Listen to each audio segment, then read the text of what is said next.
Hi, I'm Tony Todd, and welcome to Throwing Heat. I'm here with my co-hosts, Dr. Dan Ratner and Ross DeBoss. Don't forget to hit that subscribe button, ring the bell for notifications, and click that like button. Today's guest is Sportscenter's own Mr. Kenny Mayne. He's a lover of all things Seattle, and he just happened to be the guy that gave me my nickname. So let's welcome Kenny to the house. What's up, Kenny Mayne? I'm well, recovering from a late night Sportscenter, but it's good to be working. By the way, what's the subscribe button on this? How much does the cost do I have to pay? Well, you do not have to pay, but we're just charging it. We're starting at like, I don't know, was it 500 per click? There. Oh, good Lord, no. No, I'm just teasing. Click subscribe for free, everyone. Yeah. Just do ring like that bell, press subscribe, and press like. Everything's free, Kenny. Yeah, it's free. It's free. Radiohead style, where people just give what they feel, what's in your heart. There you go. There you go. So Kenny, our 2.5 subscribers, I know the answer to this, but I'm pretty sure they do not know this. You were actually a college quarterback, correct? And you could throw the ball 70 yards, right? Farther than that. I don't know if I can get there today, but yeah, I played at UNLV way back when. I'm so old. Randall Cunningham was a freshman behind me. Sam King was our starter. You can look it up. He would lead the nation in passing yardage that year. So I didn't play that much. I was second string, average, could throw the ball around, but it's long ago now. But I stay in touch. In fact, I'm doing something with Randall for UNLV in about another month. So it's always good to connect with the old guys. That's awesome. And when you played at UNLV, you actually got hurt. Tell us what happened. Most painful day of my life, and you got to bring it up in this interview. That's of course I do. That's what I do, Kenny. Welcome. I'm Ross the Boss. I bring up pain and misery. That's the best. Let's travel down that road. However, there's a good ending to it. So yeah, the year before that I just described, the year before in 1980, again I was second string. I was perennial second string. A guy named Larry Gentry was the starter. But we're up at Oregon, getting our ass kicked, and I'm in there toward the end, literally last play of the game. Like whatever, 95, that was our go route. Let's throw one more, we're going to lose, but let's go out, trying, right? And I get hit on the ankle, some guy's helmet at the end of the game. Somebody else stood me up on the left side, and I suffer what was called a fracture dislocation, which isn't great. It feels like your leg's underground. Basically, it broke the bone and tore all the ligaments. And they didn't think I was going to play again much, not even really walk normal or run or anything. And I was able to work back and recover and play the next year. But all the years later, kind of like the arthritis set in, and I had 10 surgeries for taking out bone spurs, and it was a mess. So taking the Magellan route here, but you kind of needed the background. Met this guy up in Gig Harbor, Washington, named Ryan Blanc, and he makes these amazing devices for veterans. That was his intent going in. I was able to buy one of them. And once I did, my wife Gretchen and I decided, why don't we do something good with this? Because it was such a gift. I mean, I literally cried for 2 hours when I put the thing on, because the power that I felt, and be able to run on the treadmill on day one, literally day one, and play flag football. I can golf. I can take hikes with Gretchen. I can run sprints. So I'm back doing things, not as active as if it were normal, but doing things that I couldn't do without it, without any pain. So we started a foundation called Run Freely. So it's Run Freely, one big word, .org.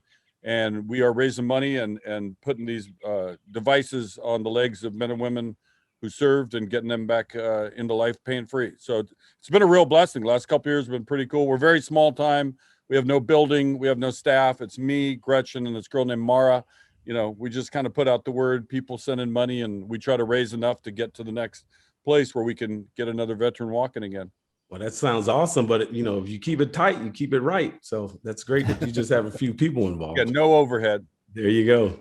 And let's note, Ross started you off down the most painful memory of your life, and you turned it into gold in your life and for other people. So thank you. It's really funny you say it that way, because just the other day we were on the trail walking the dogs, and somebody saw us like, "Oh my God, what happened to your leg?" I'm like, no, this is the good part, right. Or they'll see this contraption, but people have said, oh my God, what happened? Are you okay? And I'm like, no, this is the good part. Now I can do stuff. If I were just walking around in tennis shoes, and I tried to play softball or flag football or something, my ankle would blow up, it just swells up quickly, and there's no range of motion. And I think it's the talus or the talus, whatever the hell that thing is, that lets your ankle go like this. Mine has almost no movement, but with this device, it doesn't matter. You know, I'm kind of along for the ride. So yeah, it's been a huge blessing. We've had huge support. Jamal Crawford bought one for a vet. Scott Van Pelt did the same thing. Our opening event, we had Jamal, Gary Payton, Steve Largent, and Jerry Rice. Oh, and Lenny Wilkins. That's a dream. That's okay. That's okay. It's an okay group there. In my silly little mind, I'm like, we might need to rent the Coliseum. We might need 15,000 seats, right? Turns out we held it at a high school, Sammamish High School. Thank you. No free shout outs. And Sammamish put on this event for us. We had like 200 people, maybe 250. And it was like half of them were my friends and people I knew. So I was disappointed. I remember almost crying that day. I was like, seriously, I got 9 Hall of Famers behind me. And only these people, but people didn't know what it was. They thought it was a fun run or something. They didn't know what the hell we were doing. The first year is always the toughest, Kenny. I mean, I've done charities my whole life, and I noticed that. And you got to do a few under your belt, and then the word gets out. And you brought it up. You said softball, and that hit a nerve with me because I'm an avid softball player. But you gave Tony a nickname because of softball. Tell us about that. It's true. Tony and I first met, I believe I'm right here, 2001 in Seattle, correct? That's the first time that I played in that. So ESPN has this so-called legend celebrity softball game, and they had Harold Reynolds, who was with us at the time, and he was manager on one side, I was manager on the other, and they mic'd us up, and then we had, various levels of fame, playing. But Tony is the greatest celebrity softball player in the history of the game. I mean, it's really undeniable. He's made so many plays. He had the talent coming in. He's out there laying out for balls. There's other people that are kind of just out there for the show, but he's out there to play. Remember in that game, I hit my head on the fence? Oh, yeah. I tried to bring back an Alvin Davis home run that was like 80 feet over my head, but I was trying, man. I was younger. I was moving around better. That one was tough, but it's so fun. But it's funny, one year I couldn't make it because I had to be at another event, and then they never invited me back. It was like, you say no, what? It's like the mob running this thing, like you deny us one time, Same here. I mean, welcome to the show business. Since you've given me that name, I mean, it's been a lot to live up to, my buddy Ross and his brother Dax, they invite me out to play softball. And after that, I have like so many excuses, like, oh man, hey, my lower back, my hip, my ankle. But, ever since that day, it's been unbelievable the response I would receive. But thanks to you, but I will accept that. It's a true fact. I remember about that game. Remember Jonathan Lipnicki from Jerry Maguire? He played the little kid, right? Renee Zellweger's son in the movie. So we're in the locker room before, and you have too many players. You have like 19 people on each team, and you want to make sure everybody plays. And all that. So we have Ozzie Smith at short. So I'm telling everybody, you're going to start here, you're going to start there. And I say to Jonathan, I say, hey, you're going to back up Ozzie at shortstop, okay? He's like, okay, he's nodding, it's cool. So it's time to go take the field. And I look out there, and Jonathan Lipnicki is standing behind Ozzie at shortstop. I said, no, not literally. You don't like shadow him through the day. I meant in baseball parlance, he'll be in for a while, then you will. Yeah, so he didn't get it. And then Jessica Biel, who I had done a story with for ESPN as well. I totally forgot to put her in. Like, how do you miss Jessica Biel? But she was kind of not even caring if she played that much. She's just kind of hanging on the bench and being part of it. And all of a sudden, my friend Otis, who was sort of like my bench manager, remember Otis? And he's like, dude, you haven't put her in. Everybody's played but her. So we brought her in for like one pitch. She got like the save at the end, But it's such a great game because it was so fun. Ever since, you have labeled me that, I have not been invited back as well. So, but I know it is, but I would love to, reestablish our relationship with MLB. We're going to try. They're just afraid of you guys. You guys showed off too much, and now they're afraid. No, it's funny, since that time, what I've done with regularity, except this year we didn't because of COVID. But I joined up with some veterans. We're like 7 years now. I think we've done this where we play at least one game a year and sometimes 2 or 3. And we play flag football against ex-NFL players. And just about everybody on my team is missing an arm or a leg or, has some kind of injury. And it's such a cool day. It's so fun. Like, everybody gets something out of it. The fans watching it, the players getting to do something, getting shipped into a town, having a fun few days. NFL guys are always like, damn, these guys, we got a guy with 2 blades. he's the fastest guy in the field. Opening play, we always run a go with him. And the NFL guy's like, he can't run. And all of a sudden, he's 20 yards behind him. So it's a great experience. Hopefully things normalize and we get back to playing that game again as well. That's amazing, Kenny. So I wanted to ask you. Well, then just ask. Don't no preamble. Okay. Okay, I appreciate it. The dry sense of humor of Kenny Mayne coming out at every corner. So how did you transition from being an athlete into broadcasting? What brought you to that? Well, in school, I had designs on being in the media somehow. I just wanted to write or, perform in some way, but it was going to be more serious. At least that's how I had it in my head. Like I took a lot of political science and I thought I wanted to be like the guy who'd be on Frontline on PBS or doing documentaries on something serious. I get a job in Seattle and I had actually a tryout with Seattle, but because the kid ahead of me, the guy I told you led the nation in passing, turned it down to go elsewhere.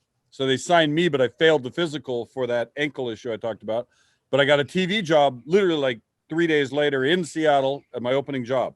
I was making $6.55 an hour, and I was pulling apart the script paper for the director and producer. That was like my big role there. So I kind of worked my way up. But I started doing like local news. I was doing fires and city council meetings and all the local newsy stuff that you see on your local news. No intention to do sports, but we were like a 5-day-a-week show. We just had Monday through Friday. We always said if there's news on the weekends, it's news to us. That was our motto at the station. But they added a weekend, and the news director is like, "Hey, you play football, you're doing sports." Like that was the transition. So that's how it happened. Kind of kept trying to get a little bit better.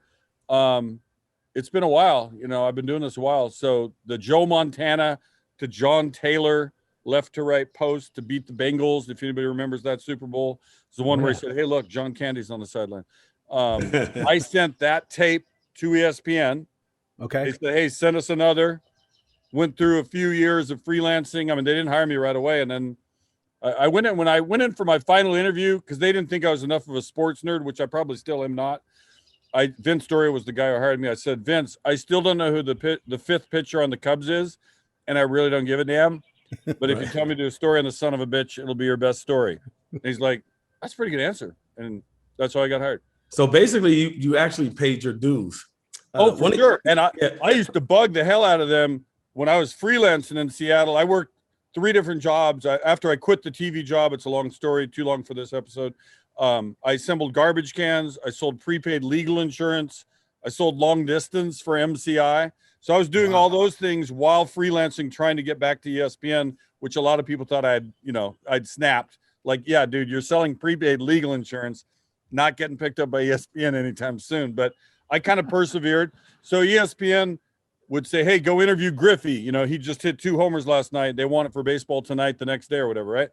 I would supplementally like write a story that I would have done had they had me do a real story and not just do I was trying to do extra credit, right? Right. And so I'm sure there were some people back there who are like, "What the hell's wrong with this guy? We just said go interview Griffey." There were others who like, "Oh, that he's ambitious. He wants to be here." So eventually it paid off. I had to kind of sneak in the side door.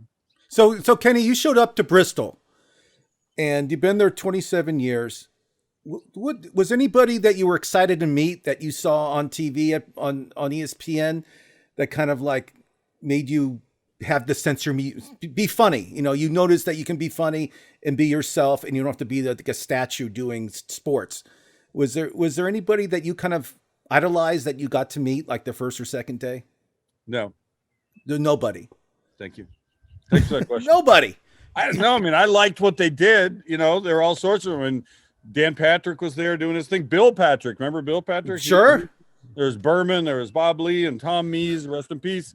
I'm leaving out a bunch of other, there were a whole bunch of people that were doing good stuff. But it was kind of funny when I was doing the freelance thing. I was just like, I think I can, you see what other people can do. It's just like maybe a comic watches some, top comics like, I'm not that far behind that. Like you think you believe yourself that you're worthy to be in the game. And I wasn't even trying to move back to Connecticut to be an anchor. I was happy. Leave me in Seattle. Let me do field reports and fly around and do stuff. But I don't think I was so blown away individually. It's more like the building, like, whoa, I'm now at ESPN, this official big place, and the place was nothing then compared to what it is now as far as size and manpower and so forth. But I do remember my very first live show. I was having trouble with the computer system. I couldn't get, you had to hit a certain thing to make it save in the rundown, and I'm dying. It's like we're like 40 minutes from air, and I got nothing saved, and it's the first time I've been on live TV in 7 years, right? Because I had left that Seattle job, or 5 years, whatever it was.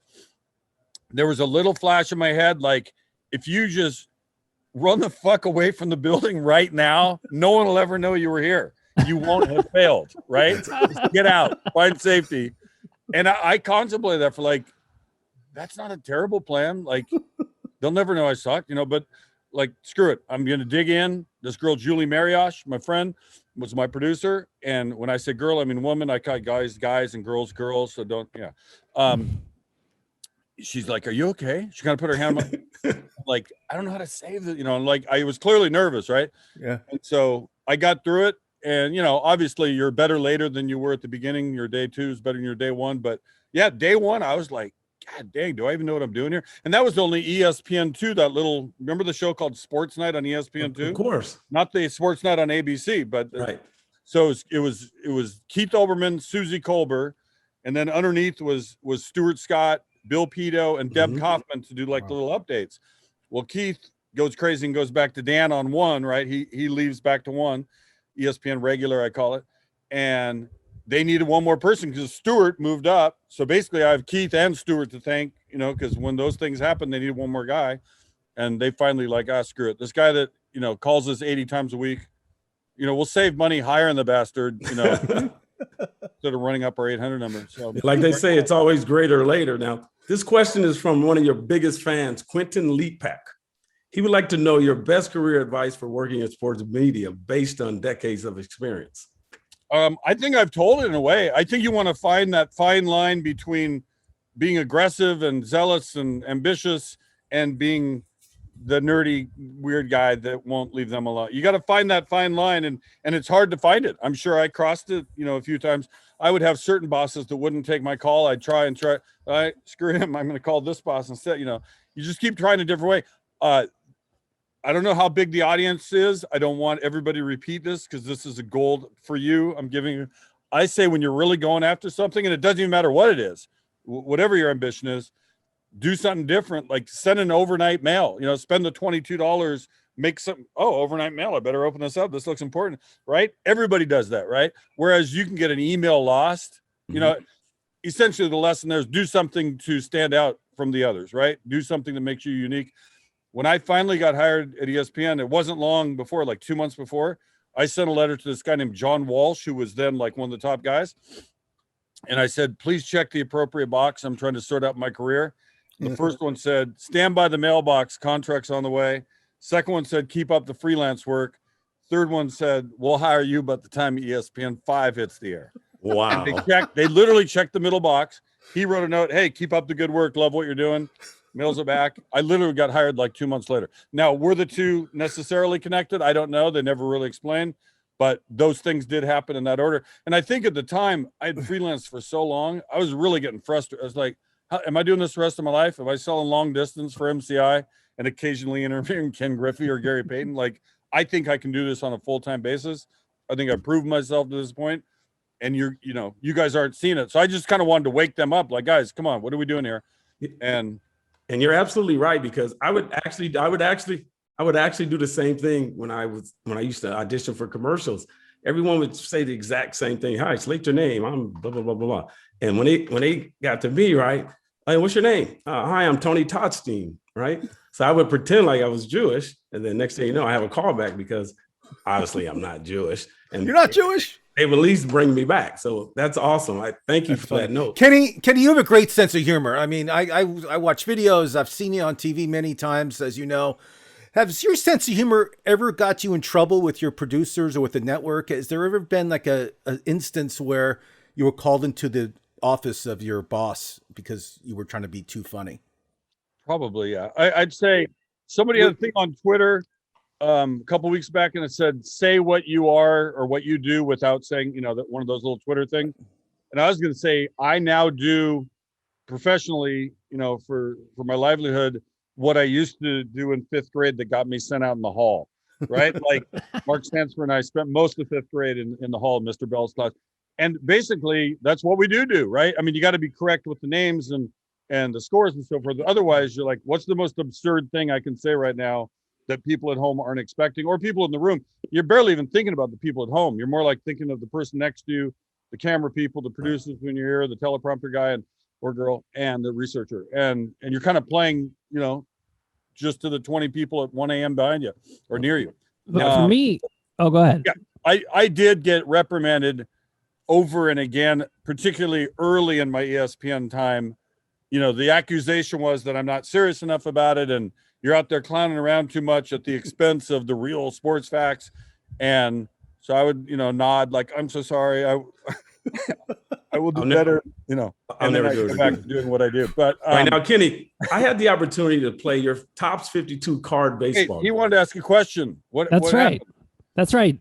Todd Steen, let me in here. Yeah. Go for it. All right, we're going to get to the 52 card game because I watched that and it looked great.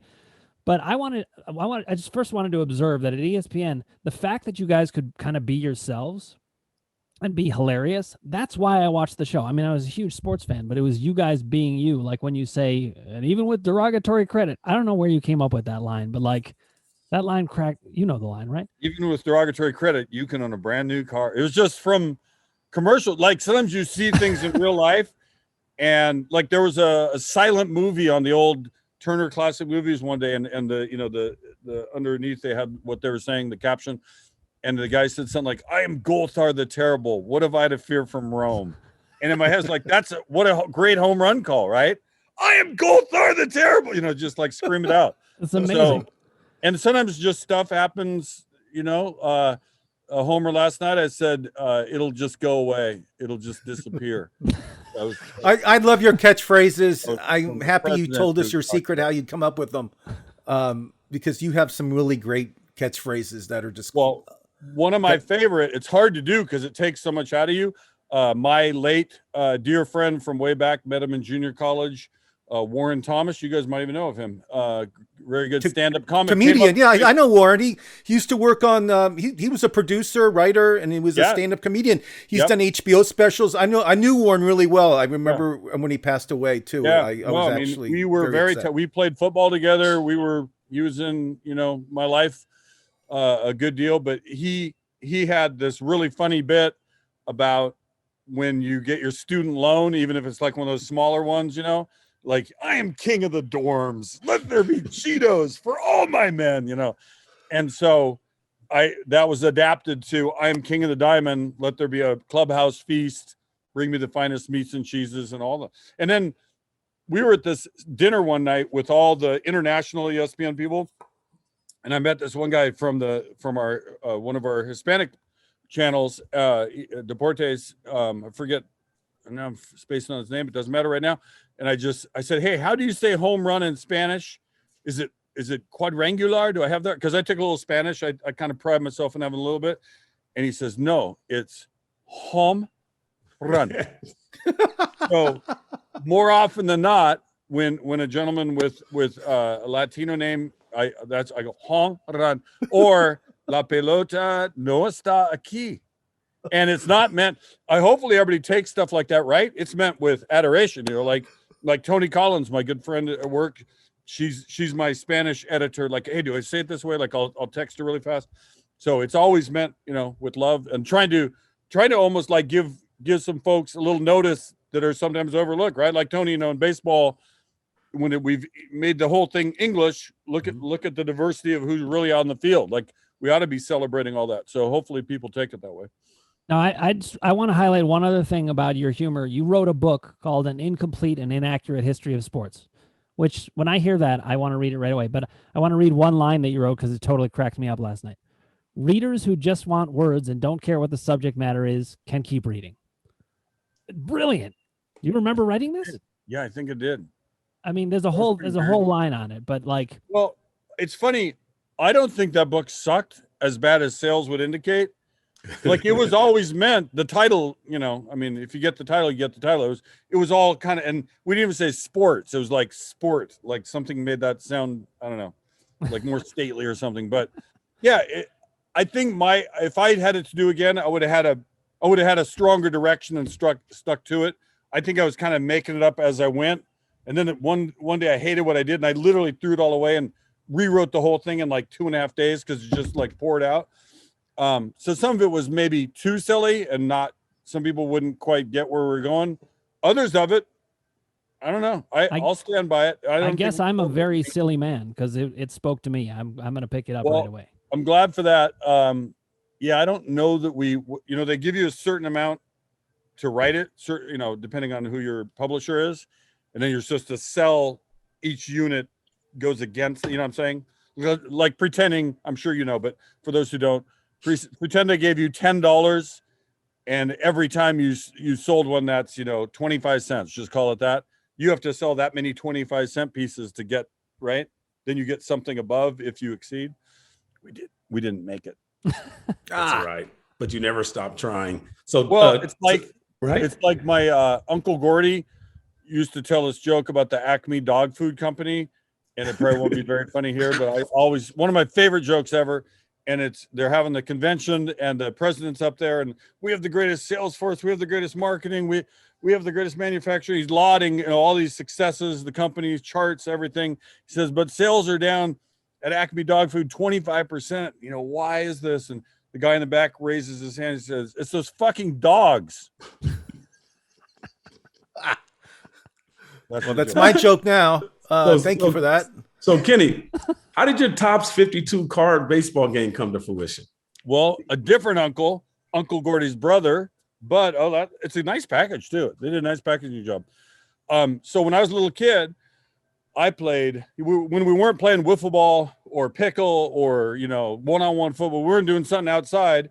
We're still playing some kind of sports inside. We take a Nerf ball or a sock and tape it up into a lamp. Right? Mm-hmm. I destroyed a couple lamps in my house, but my mom was like, at least he's active. He's not on drugs. He's having fun in the living room. So my uncle and I took a deck of cards, regular playing cards, and I still think I did more of the design. There's a chance he did and made me feel like I did. I don't really know the truth of it now because I was only like 8 or 9, and he's gone. So basically, it's high card wins. That's the simplicity of the game. So a whole bunch of years later, and I would play this game on and off through the times. I had a colleague who had a connection at Topps, and I just approached him. I said, hey, I got this game. I don't know if it has any value to you guys, but I made it up as a kid. There's a little story behind it, pretty simple rules, but we could make it into something that looks, like a board game, right? Like Monopoly or whatever.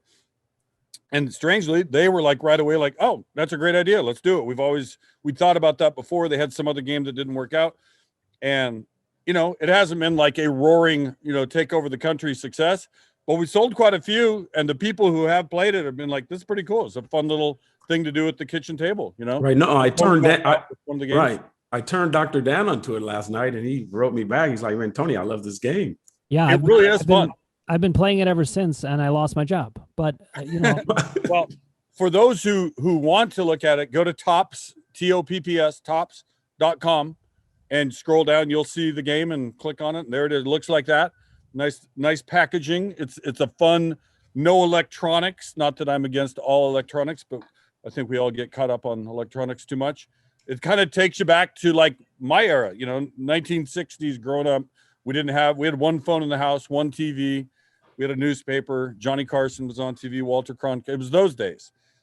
Some things were better and some things less so, but yeah, what I think is the most fun part about the game is I encourage people to make a lineup and don't just play and keep score, by ones, but make a lineup of you could have your 6th grade girlfriend leading off, your dog's batting second. Of course, Ken Griffey Sr.'s batting third, then Johnny Bench, then Babe Ruth will bat 5th, do whatever you want with your lineup. So when you're playing it with whoever you're playing against, that's what's fun. You're like, oh my God, the Tommy down the street's batting, he sucks. Or my ex-girlfriend hit a home run, whatever. Yeah. Right.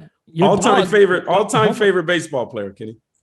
I'm not letting up on the one grown up, and it's not because he had such a legendary career. It's just what he meant to me being a little kid. So a lot of people don't even know this, but the Milwaukee Brewers came from Seattle. They were once the Seattle Pilots.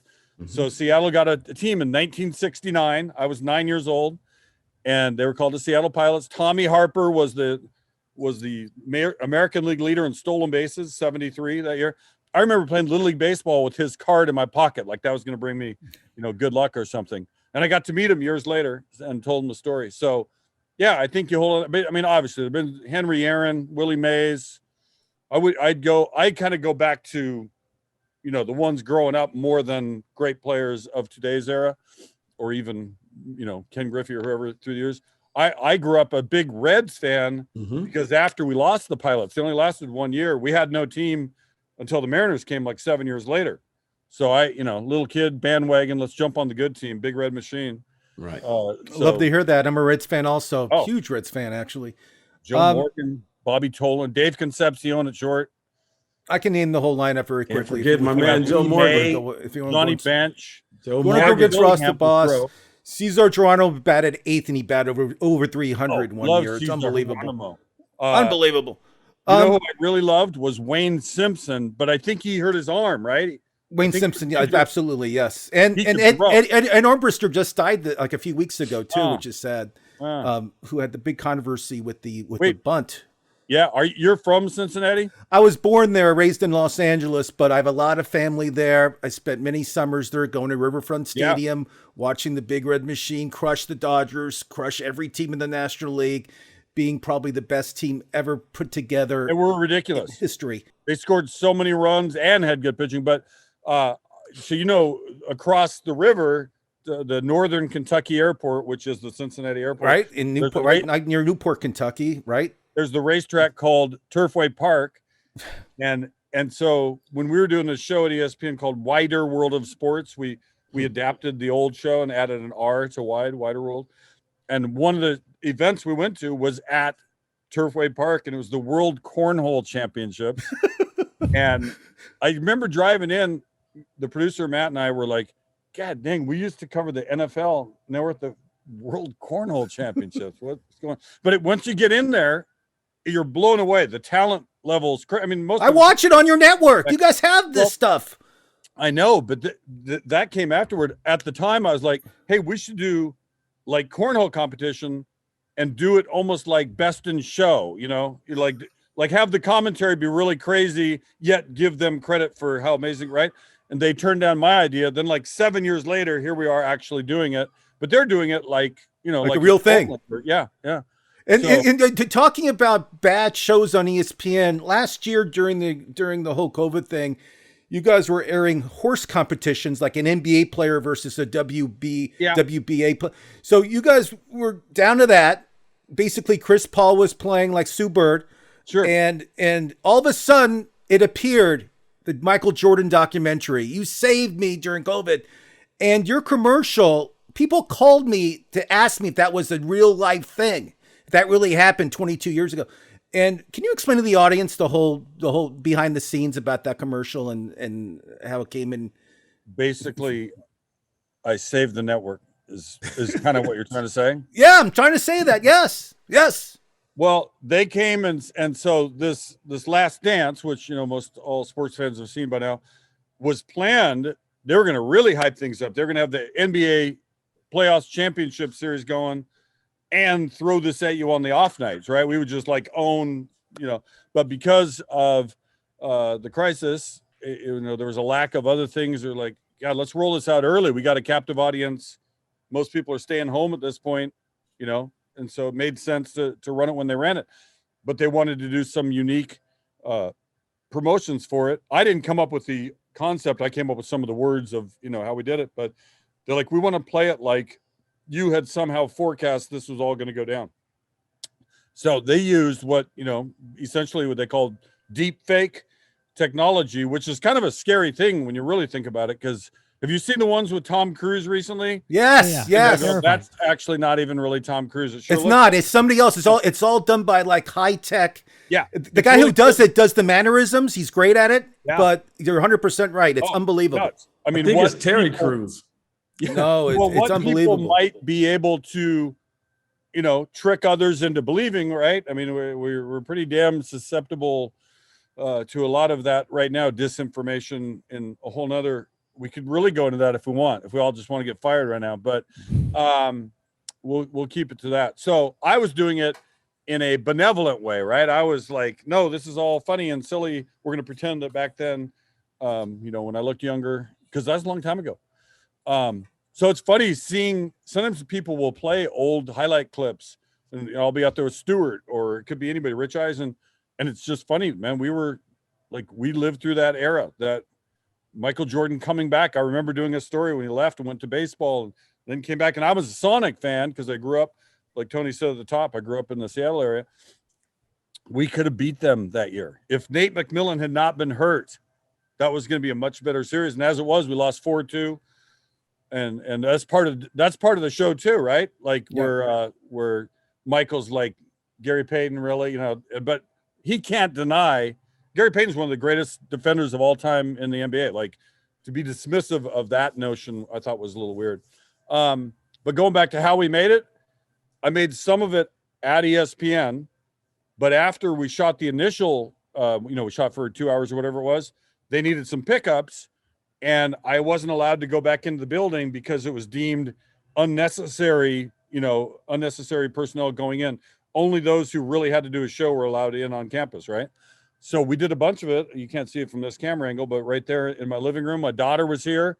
We shot in that room over there as well. We tried every space in the house to get just the right lighting or just the right audio, and we had to keep sending until they had it right. But yeah, we tricked a lot of people. It was great. I loved it. It was people were asking if that's real. I mean, it was unbelievable. You tricked everybody. It's not real. We know. This is real. Yes, there you go. Real talk.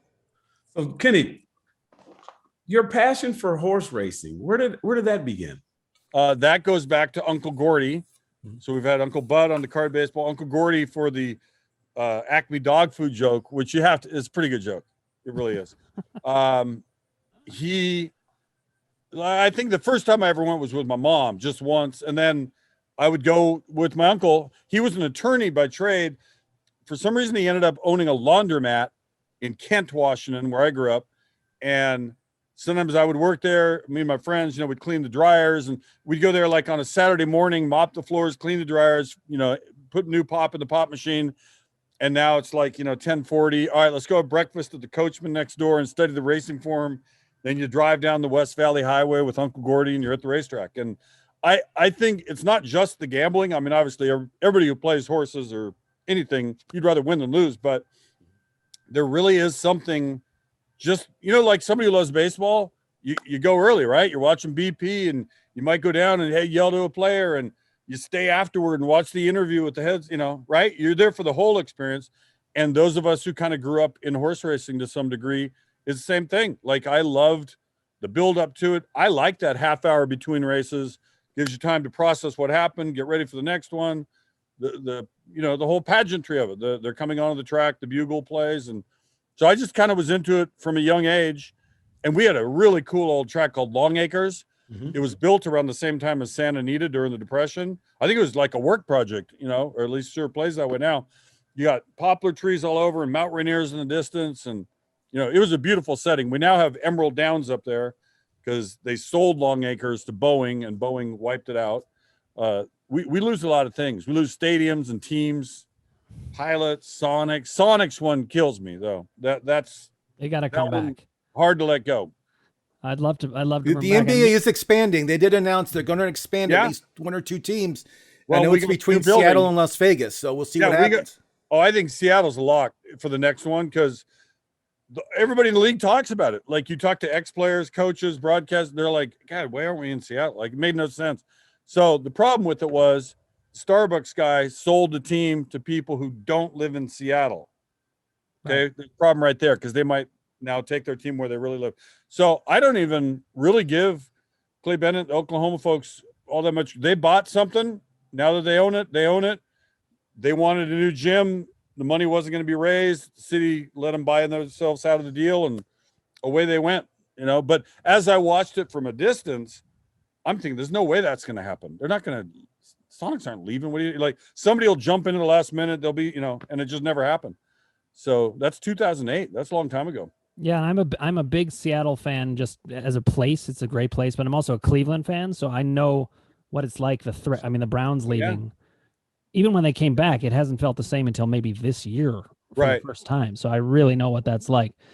Kenny, I wanna thank you for coming on, but I wanted to ask one more question because you have such varied interests, and it's one thing that I love about you. But you're a huge music guy, from what I know of you, and I wondered if you could quickly tell us your 5 favorite groups.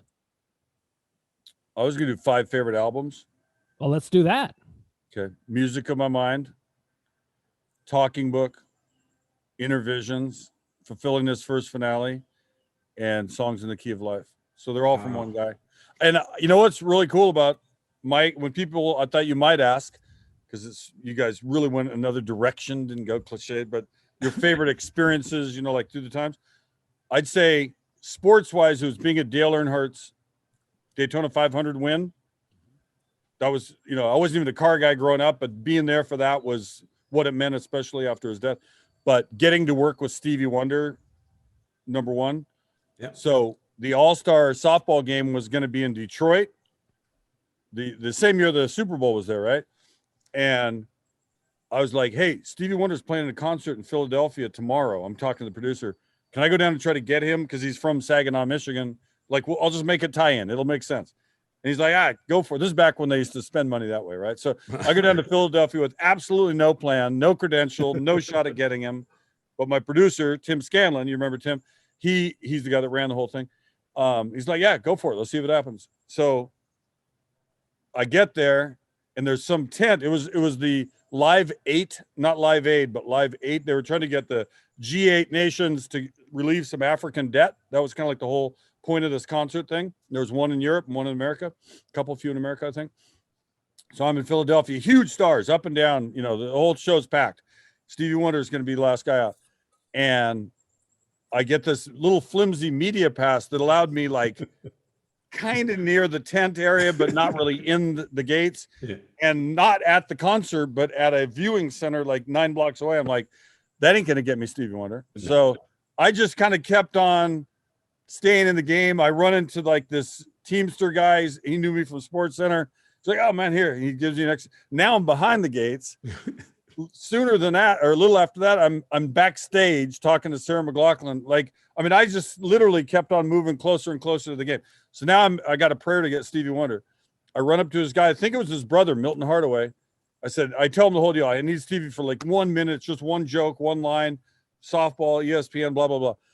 So we were standing outside his trailer, and they kept waving people in to meet him. So like Natalie Portman goes in, and then he waves. Will Smith is going. I'm not kidding. These are the people that are going in to meet Stevie Wonder. And all of a sudden he's like right looking at me from like, 20 yards away. I'm like, how the hell do they know who I am? Because I hadn't pitched yet. And it's like, they're telling me to go in to meet Stevie. All right, fuck it. I'll go in. I take like half a step forward. Don Cheadle walks by me. They were pointing to him the whole time. He was I'm like, fuck you, Don Cheadle. He walked in. But the good news is day rolls on, and I finally get to his assistant, his brother's assistant, and he says, I'll tell you what, we'll bring him to you. You stay right here after the show. He'll either say yes or no. You do your own pitch. We're not going to, like sell him to do it. I tell him what it is. He said, yeah. And his line was, I can't be at the baseball all-star game in Detroit. I have a high ankle sprain. And he killed it in one line. It's amazing. But I feel like this toencapsulates you. This is how you got into ESPN. It's how you got to Stevie Wonder. Persistent. Oh, for sure. This is the lesson. It's funny because I had interviewed him in a group setting. My second story I ever did back in Seattle, way the hell back, on this little TV job in Seattle. He was coming to Seattle for the start of a concert tour, and I wanted, so badly, like, I just want to be around Stevie Wonder. Like, he's like my idol growing up. And going back to an earlier question, I was going to bring that up. You asked, was there anybody I was sort of in awe of? I'd say of everybody I've ever talked to, he's the only one where I was like, whoa, that's Stevie Wonder. Like everybody else just shoots better than us or runs faster or whatever. But anyway, so I go to this rehearsal thing, and one of the reporters had gone up to a stage and started interviewing him, and we weren't even supposed to be anywhere near there. It was like, oh, sure, we're missing out. So we go running up. We were last guys in. I'm so nervous. I'm like, my mic's like, seriously, I'm just barely hanging in there. I end up setting my mic on his keyboard. So he's talking about world peace or whatever. And all of a sudden, you hear like this noise. And he just reached over and turned it down to 0, kept on talking. He was great. And so I've always told people I've collaborated with Stevie Wonder, basically, right? Because I brought the music up and he took it down. So we've worked together. And I know that you're a movie buff. We'll end on this. Your top 5 all-time favorite movies. I only have 3. Top 3. It might be a dead heat all the way across. It's hard for me. Depends on my mood. I'll throw in another one maybe. So I love Apocalypse Now. Never get out of the boat. Never get out of the boat. You know what I'm talking about? Yes, I do. I think I had his dad autograph something for you, I believe, right? Yeah. That's it's funny. We were talking about this at work last night. I had a couple people who had never seen it. I was like, what is wrong with you? So yeah, the guy wanted mangoes, and then the tiger and Martin Sheen, who's going upriver, to get the crazy Colonel Kurtz, it's like never get out of the damn boat, right? There's a movie called Chinatown with Jack Nicholson. Also one of my faves. Then there's when Stanley Kubrick died, I was reading a story. I think it was A.O. Scott was talking about, the greatest movies he had done. And there was one I hadn't heard of. It's called The Killing. And it's from the 50s. It's done out of sequence. I think they like to call it non-sequential. Yeah. Where they show the scene and then, they run them back to exact same scene from a different perspective over and over and over. It's in black and white. These guys try to rip off a horse track. It's an amazing movie. I love Planes, Trains, and Automobiles. I don't know if that's immediately number 4, but it just popped in my head. That's not my pillow. What's that? That's not my pillow. That's not my. Okay, good. No, it was funny. It was sweet. It was sentimental. There's too many. There's so many great movies. Like to exclude I'm going to exclude everybody else like that. It's almost like music. Like just because you like one thing doesn't mean you can't appreciate another or appreciate how somebody else appreciates it. Like different strokes. But those 3 stand out to me though. Those are the ones. Okay, well, thank you, Kenny, for being on Throwing Heat, man. I really appreciate the opportunity to, have us ask you questions, because you're usually doing it every night. We did a fun one with Aaron Rodgers last week. That was a good time. Never get off the boat, and I don't have to join Amway, right? We're just keeping friend level. Okay. Cool. No, it's all friend level. Yeah. So thank you for being our guest. All right, good times. Thank you. Yeah. Thanks, Kenny. It'll be great. This is for Portugal, right? This is principally for a Portuguese audience. Malta and Portugal, yes. Thailand. I've been to Thailand. Okay. Philippines. Muay Thai boxing.